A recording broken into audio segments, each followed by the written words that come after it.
गरीब और घमंडी दुकानदार।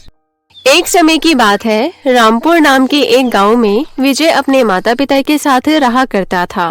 विजय पढ़ने लिखने में बहुत ही पीछे था। इसी वजह से उसे ना तो गांव में कोई काम मिल पा रहा था, ना ही शहर में, जिस वजह से पूरे दिन वो बस यहाँ से वहाँ घूमता ही रहता था। इसी कारण उसके माता पिता भी काफी चिंतित रहते थे। अरे बेटा, तू कुछ करने की सोच। क्या तू पूरी जिंदगी ऐसे ही इधर उधर घूमता रहेगा? आखिर कब तक तुझे बैठाकर खिलाते रहेंगे हम? तेरी माँ बिल्कुल ठीक कह रही है। अब तो मेरी हड्डियाँ भी जवाब दे रही हैं। जल्दी से कुछ देख ले, वरना तेरी माँ और मैं तुझे बस ये सब कहते कहते ही मर जाएंगे। अरे मैं क्या करूँ इसमें? मेरी क्या गलती है? कोई मुझे काम देता ही नहीं, और देता भी है तो बोझा ढोने का, मेहनत मजदूरी करने का। वो सब मुझसे नहीं होता। पर ऐसे हाथ पर हाथ रखकर बैठने से तो कुछ नहीं होगा ना?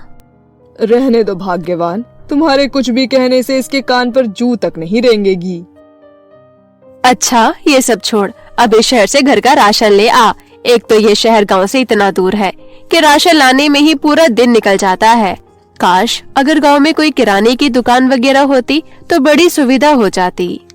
अपनी माँ की ये बातें सुनते ही विजय की आंखें चमक उठती है और वो कहता है, वाह माँ, तुमने क्या आइडिया दिया है। अगर मैं इस गांव में किराने की दुकान खोल दूं तो वो जरूर चलेगी। इसके बाद विजय अपने माता पिता के बचत के कुछ पैसे और अपने दोस्तों से कुछ पैसे उधार लेकर गांव में ही एक किराने की दुकान खोल लेता है। गांव में किराने की दुकान खुलने से लोगों को बड़ा फायदा हो जाता है। अब उन्हें कोई भी सामान लाने के लिए शहर नहीं जाना पड़ता।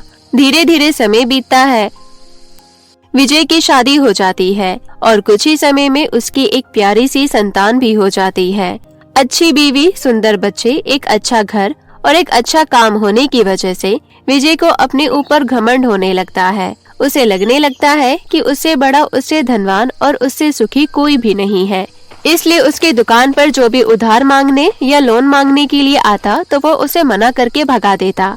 ऐसे ही एक दिन माधव नाम का एक व्यक्ति उसकी दुकान पर आता है। विजय भैया, जल्दी से एक चाय पत्ती का पैकेट, एक दूध का पैकेट और 2 बिस्कुट के पैकेट दे दो। वो क्या है ना, आज एकदम से मेहमान घर पर आ गए हैं और जेब में पैसा कौड़ी भी नहीं है। आज इसलिए तुमसे मदद मांगने आया हूँ। हाँ हाँ, पैसा कौड़ी नहीं है तभी तो यहाँ पर मदद मांगने आए हो, वरना तो अभी भागकर शहर से ले आते। ऐसी बात नहीं है विजय भैया। अरे रहने दो, बहुत अच्छी तरह से जानता हूँ तुम लोगों को। जाओ यहाँ से, मैं कोई उधार नहीं देने वाला। ऐसा कहकर विजय माधव को वहाँ से भगा देता है। विजय की बीवी कमला को विजय का ये व्यवहार बिल्कुल भी पसंद नहीं था। वे उसे अक्सर ही समझाती रहती थी, लेकिन कमला की किसी भी बात का उस पर कोई असर नहीं होता था। ऐसे ही एक दिन जब विजय दुकान पर जा रहा था, तभी कमला कहती है, देखिए, मैं जानती हूँ कि आप काम धंधे के नियम मुझसे अच्छी तरीके से जानते हैं, पर किसी को उधार ना देना, किसी के बुरे समय में उसकी मदद ना करना, ये सही बात नहीं है।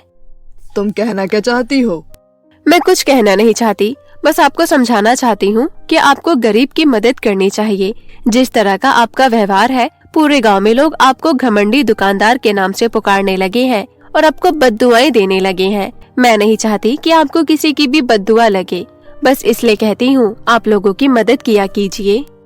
अरे लोगों का तो काम ही है बातें बनाना, और वैसे भी मुझे लोगों की बातों से कोई फर्क नहीं पड़ता। ऐसा कहकर विजय दुकान चला जाता है। विजय के ही उस गांव में सावित्री नाम की एक औरत रहती थी। सावित्री का पति एक टैक्सी ड्राइवर था। कुछ ही दिनों पहले सावित्री के पति को पैरालाइज हो गया था, जिस वजह से वो बिस्तर पर आ गया। अपने घर की जिम्मेदारी सावित्री पर आ गई। सावित्री के 2 बच्चे भी थे, उसे उनका भी ख्याल रखना था। घर में बचे हुए सारे पैसे और अनाज खत्म हो चुका था, इसलिए थक हार कर सावित्री विजय की दुकान पर जाती है। भैया, मैं जानती हूँ आप लोगों को उधार नहीं देते, पर मैं बहुत उम्मीद लेकर यहाँ पर आई हूँ। आप तो जानते ही हैं, मेरे पति को पैरालाइज हो गया है। घर में बचे हुए सारे बचत के पैसे भी खत्म हो गए हैं, राशन भी पूरा खत्म हो चुका है। मैं और मेरे पति तो जैसे तैसे रह भी लेंगे, पर बच्चे भूखे नहीं रह सकते। कृपया करके मेरी थोड़ी मदद कीजिए, मुझे थोड़ा आटा और दाल दे दीजिए। अरे पूरे गांव का क्या मैंने ठेका ले रखा है, जिसको देखो यहाँ पर उधार मांगने मदद मांगने आ जाता है। मैंने कह दिया है ना कि मैं किसी को उधार नहीं दूंगा, चली जाओ यहाँ से। भैया, इस तरह का व्यवहार रखना बिल्कुल भी सही बात नहीं है। अगर आप आज किसी की मदद नहीं करेंगे तो कल को जब आप मुसीबत में होंगे तो कोई आपकी मदद नहीं करेगा। मेरे पास बहुत पैसा है, मुझे किसी की मदद की जरूरत नहीं है, चली जाओ यहाँ से। बेचारी सावित्री निराश होकर वापस चली जाती है। कमला, जो कि वहाँ विजय को खाना देने आई होती है, ये सब देखकर उसे बहुत दुख होता है और वो विजय को समझाती भी है, पर उसका कोई असर नहीं होता। जिसके बाद कमला दुकान से कुछ राशन लेकर सावित्री के घर पर दे आती है। आपका बहुत बहुत धन्यवाद दीदी। जो मेरे पति ने तुम्हारे साथ व्यवहार किया उसके लिए मुझे माफ कर देना। उनके लिए आप क्यों माफी मांग रही हैं? आप तो सच में दया की मूरत है। भगवान आपका हमेशा भला करे। कुछ दिन ऐसे ही बीत जाते हैं। एक दिन जब कमला दुकान पर विजय को खाना देने जाती है कि तभी विजय को दिल का दौरा पड़ता है और वो बेहोश होकर वहीं गिर जाता है। विजय को जल्दी से अस्पताल ले जाना था, लेकिन विजय के घमंडी व्यवहार के कारण कोई भी उसकी मदद करने आगे नहीं बढ़ता। सावित्री वहीं पर खड़ी होती है और वो कहती है, कमला बहन, मेरे घर के सामने मेरे पति की टैक्सी खड़ी है। अगर किसी को चलानी आती है तो उसमें विजय भैया को बैठाकर हम अस्पताल ले जा सकते हैं। फिर एक गांव वाले की मदद से विजय को अस्पताल ले जाया जाता है। इसी हड़बड़ी में विजय की दुकान खुली रह जाती है, जिसके बाद दो चोर विजय की दुकान का सारा सामान लेकर वहां से रफू चक्कर हो जाते हैं। सही टाइम पर अस्पताल पहुंचने से विजय की जान बच जाती है, पर डॉक्टर विजय को एक बहुत बड़े ऑपरेशन करने की सलाह देते हैं। देखिए, आपके दिल में कुछ ऐसी नसें हैं जो ब्लॉक हो चुकी हैं। हमें उसे ऑपरेशन से ठीक करना होगा। इसमें काफी मोटा खर्चा आएगा, सो आप एडवांस फीस काउंटर पर जमा करवा दीजिए। इतना बड़ा खर्चा सुनने के कारण विजय काफी निराश हो जाता है। फिर वो जैसे ही घर आते हैं तो दुकान के बारे में सुनकर उसकी निराशा और भी ज्यादा बढ़ जाती है। ये सब क्या हो रहा है मेरे साथ? ये मेरे कौन से कर्मों की सजा है? ये आपके इन्हीं कर्मों की सजा है जो आप इस जीवन में कर रहे हैं। मैंने आपको कितनी बार समझाया था कि किसी गरीब की बद्दुआ मत लीजिए, पर आपने मेरी एक नहीं सुनी। कुछ दिन बीतते हैं और विजय का ऑपरेशन हो जाता है। ऑपरेशन में विजय के सारे बचत के पैसे लग जाते हैं और वो पूरी तरीके से कंगाल हो जाता है। उसे समझ ही नहीं आता कि आखिर वो करे तो क्या करे। तभी एक दिन सावित्री एक गोडाउन के बाहर से गुजर रही होती है कि तभी उसे आपस में बात करते हुए दो आदमी दिखाई देते हैं। भाई, हमने जो विजय की दुकान के सारा सामान उठाया था वो मैंने गोडाउन में रखवा दिया है। यहाँ पर किसी की भी नजर नहीं पड़ेगी। चल ठीक है, बस एक बार गांव से मामला ठंडा होने दे, फिर ये सारा सामान हम शहर भिजवा देंगे। सही कमाई हो जाएगी हमारी। ये सुनते ही सावित्री एसटीडी से पुलिस को फोन लगाती है और पुलिस आकर दोनों चोरों को पकड़ लेती है। जिसके बाद पुलिस उन चोरों से सारा सामान बरामद कर लेती है और विजय की दुकान में वापस रखवा देती है। जब विजय को पता चलता है कि ये सब सावित्री की वजह से हुआ है, तो वो सावित्री के पास जाता है और कहता है, मुझे माफ कर दो बहन, मैंने तुम्हारे साथ बहुत गलत किया। तुम मदद के लिए मेरे पास आई थी, फिर भी मैंने तुम्हारी मदद नहीं की और मुझे मुसीबत में देखकर तुमने मेरी जो मदद की है उसकी कोई भरपाई नहीं है। हो सके तो मुझे माफ कर देना। देखिए विजय भैया, हर किसी को उसके कर्मों का फल मिलता है। आपने जो कर्म किए आपको उसका फल मिला, मैंने जो कर्म किए मुझे उसका फल मिल रहा है। मेरे अच्छे कर्मों की वजह से ही मेरे पति ठीक हो गए हैं और कमला बहन के अच्छे कर्मों की वजह से आप ठीक हो गए। अब बस हो सके तो मेरे जैसे गरीबों की मदद किया कीजिए। विश्वास रखे, इससे आपके धन भंडार में कोई कमी नहीं होगी। उस दिन के बाद से विजय एक बार फिर से अपनी दुकान को शुरू करता है, लेकिन उस दुकान में सब कुछ मौजूद होता है सिवाय घमंड के, जिसको विजय काफी पीछे छोड़ चुका था। और उसके बाद विजय हर गरीब और जरूरतमंद की मदद करने लगता है। तो कैसी लगी आपको हमारी ये कहानी? हमें कमेंट करके जरूर बताएं और इसे अपने दोस्तों के साथ भी शेयर करें। और हाँ दोस्तों, अगर आपने अब तक हमारे चैनल को सब्सक्राइब नहीं किया है तो प्लीज जल्दी से नीचे लाल बटन दबाकर अभी कर ले। तो मिलते हैं आपसे फिर किसी नई कहानी के साथ। तब तक के लिए आप अपना ध्यान रखें। धन्यवाद।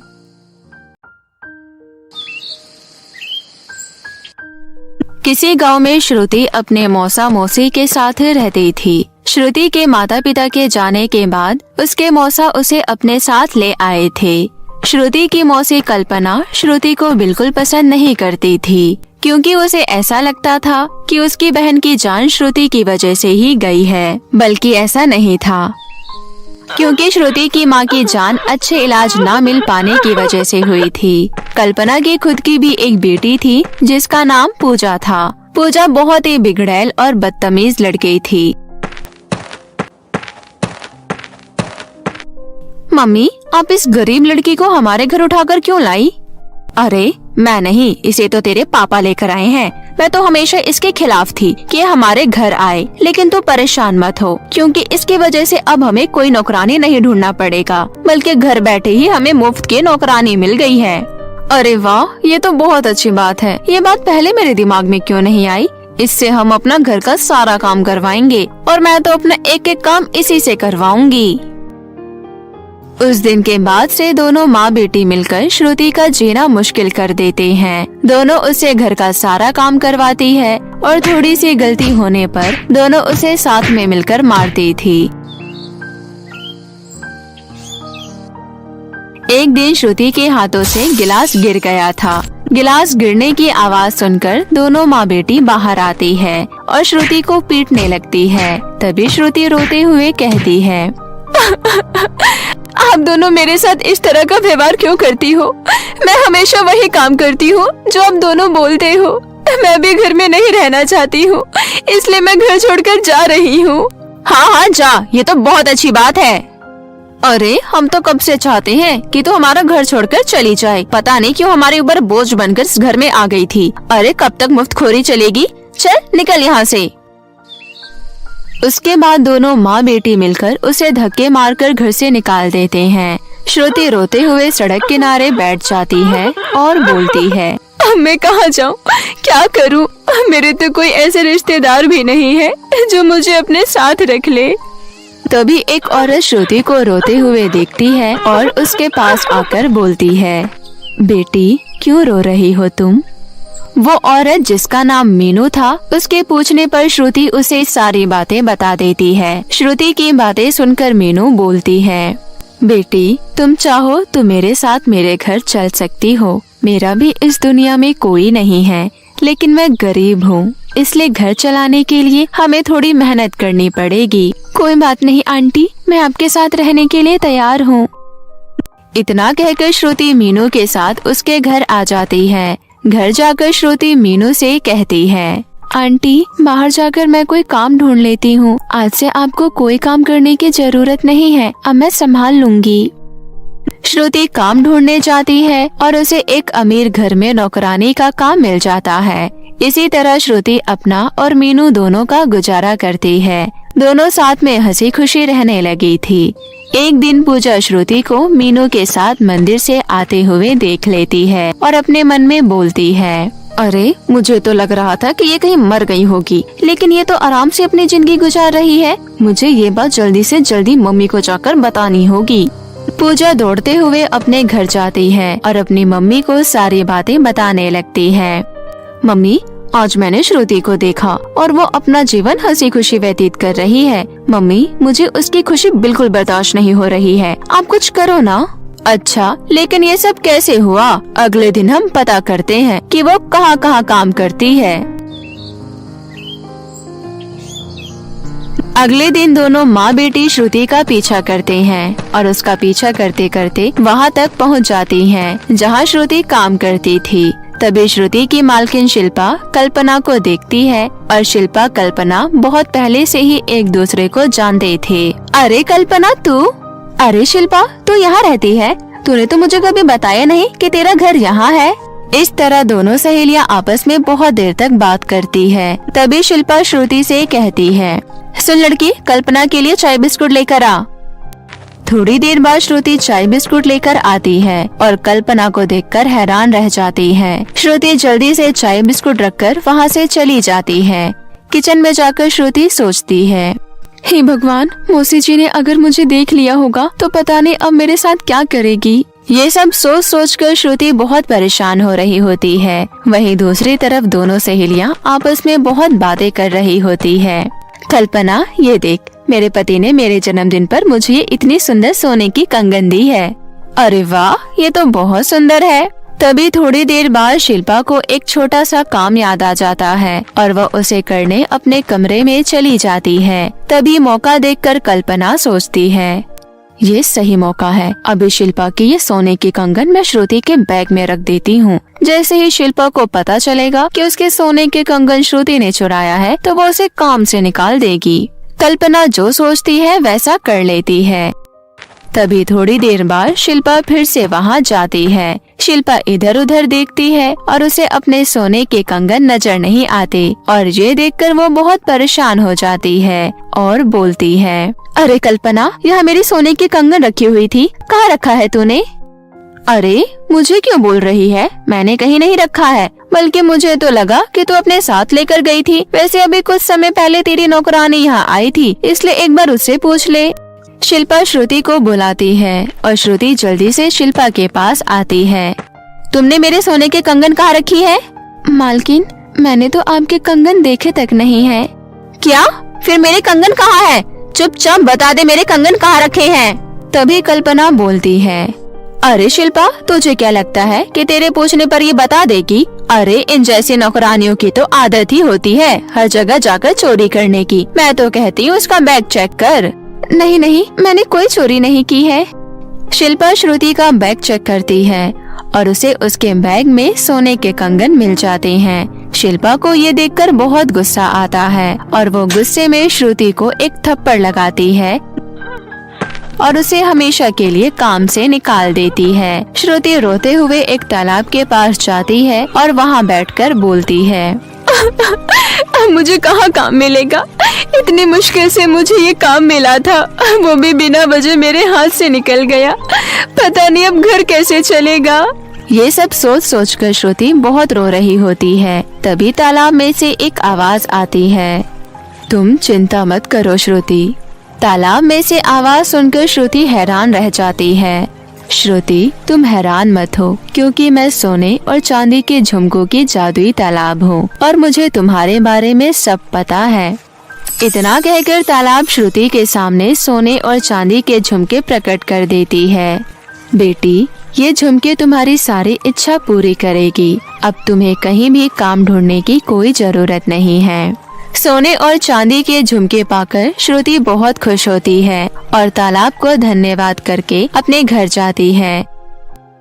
घर जाकर श्रुति मीनू को सोने और चांदी के झुमके के बारे में बताती है। उसके बाद श्रुति जादुई सोने और चांदी के झुमके से एक बड़ा सा घर मांगती है और उसके इतना कहते ही वहाँ एक बड़ा सा घर आ जाता है। श्रुति मीनू के साथ हंसी खुशी अपना जीवन व्यतीत करने लगती है। वहीं दूसरी तरफ कल्पना और पूजा को गांव के लोगों से श्रुति के अमीरी के बारे में पता चल जाता है और दोनों माँ बेटी फिर से चिढ़ जाती है। दोनों माँ बेटी पता करते करते श्रुति के घर तक पहुँच जाती है और दोनों श्रुति को जादुई सोने और चांदी के झुमके से कुछ मांगते हुए देख लेते हैं। तभी दोनों माँ बेटी श्रुति को पीटने लगती है और उसे जादुई सोने और चांदी का झुमका लेने लगती है। जैसे ही कल्पना और पूजा सोने और चांदी के झुमकों को हाथ लगाती है, दोनों को जोर से करंट लगता है और दोनों डरकर वहाँ से भाग जाती है। उस दिन के बाद से दोनों माँ बेटी कभी भी श्रुति को तंग नहीं करती है और श्रुति अपना हंसी खुशी जीवन व्यतीत करने लगती है।